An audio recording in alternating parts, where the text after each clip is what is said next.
বন্ধুরা, মাংস রান্না করছি।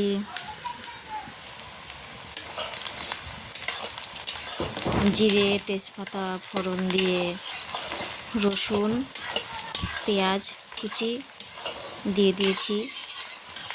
এটা ভালো করে বাদামি কালার ভাজা হয়ে গেলে এটাতে ঢেলে দেব মশলা। তো মশলাটা আমি করে রেখেছি আগে। তো জিরে ধনে আদা শুকনো লঙ্কা সব একসঙ্গে মিক্সি করে নিয়েছি। তো এটা এবারে ঢেলে দেব। তো মশলাটা আমি ঢেলে দিলাম।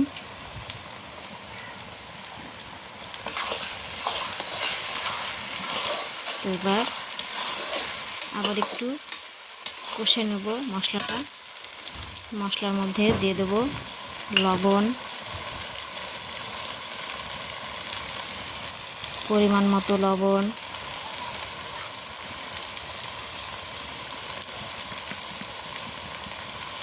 হলুদ গুঁড়ো,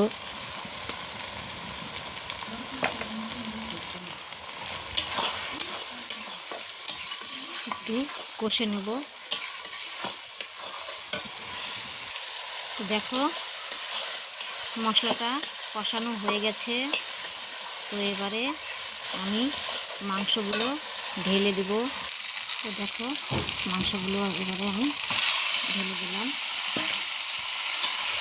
তো মাংসগুলো ভালো করে কষে নেব। তো দেখতে থাকো বন্ধুরা, একটু ধৈর্য ধরে দেখো। তো আমি কিভাবে চিকেন রান্না করছি।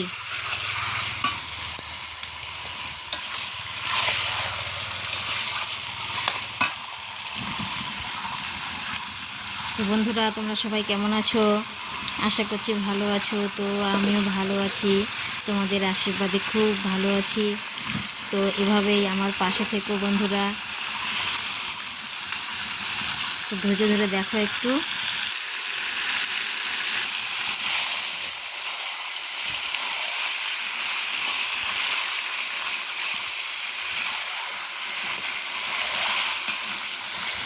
মাংসগুলো আমি ভালো করে ধুয়ে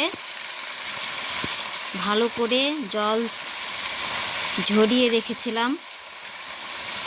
তো এবারে মশলা দিয়ে মাংসগুলো ভালো করে কষিয়ে নেব।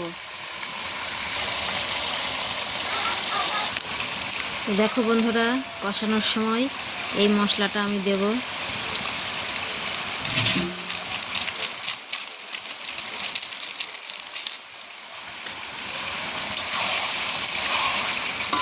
ভালো করে কষিয়ে নেব।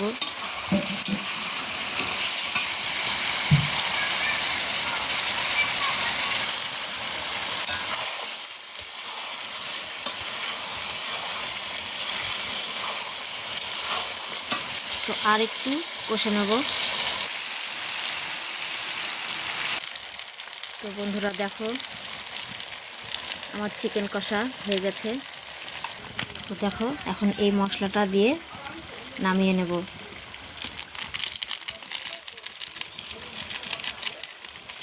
বেশি দেব না, হালকা করে দেব। নাড়াচাড়া করে নামিয়ে নেবে। তো দেখো বন্ধুরা, চিকেন কষা রেডি। তো কে কে খাবে বন্ধুরা, চলে এসো। টাটা।